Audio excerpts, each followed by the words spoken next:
bangga berbahasa Indonesia. Kenapa tidak? Kita sepatutnya bangga bisa berbahasa Indonesia. Kita bangga di sini, jangan kita pahami sebagai suatu kewajiban menggunakan bahasa Indonesia kapanpun dan dimanapun berada. Namun ketika berada di forum resmi, maka bahasa yang sebaiknya digunakan adalah bahasa Indonesia.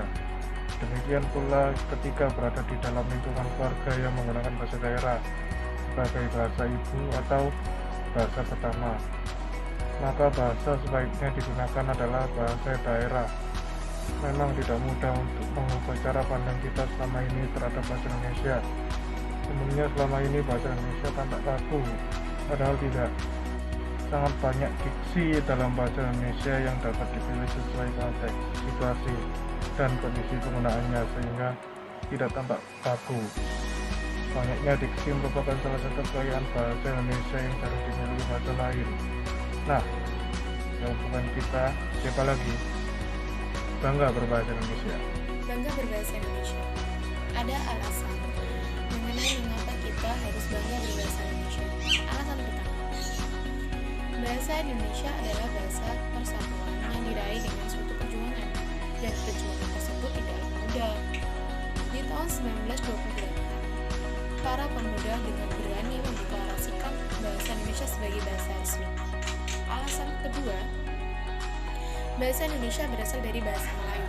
Tentu kita tahu, bahasa Melayu dulunya adalah bahasa perhubungan, ya dimana hampir di seluruh wilayah Asia Tenggara menggunakan bahasa Melayu. Alasan ketiga, bahasa Indonesia adalah bahasa yang kaya. Tidak sedikit bahasa yang diserap oleh bahasa Indonesia berasal dari bahasa Nusantara. Sedangkan kita tahu bahasa Nusantara sangat beragam dan lebih dari satu. Alasan yang berikutnya, yang keempat, adalah bahasa Indonesia merupakan bahasa yang mudah sekaligus sulit. Di saat kita belajar bahasa Inggris, kita perlu mengingat verba mana yang harus kita pakai, verba untuk masa sekarang atau masa lalu. Sedangkan bahasa Indonesia tidak menggunakan hal tersebut. Tetapi keseruan kita dalam berbahasa Indonesia adalah saat pembentukan kata dan makna. Misalnya kata pertumbuhan dan kata penumbuhan hampir mirip, tetapi sudah berbeda makna. Alasan yang kelima yaitu bahasa Indonesia sudah dipelajari oleh negara lain. Contoh negaranya adalah Jepang, Australia, Ukraina, dan Korea Selatan. Kemudian alasan yang terakhir mengapa kita harus bangga untuk berbahasa Indonesia, yaitu bahasa Indonesia akan menjadi bahasa resmi ASEAN. Organisasi yang berada di Asia Tenggara. Namun hal ini belum pasti.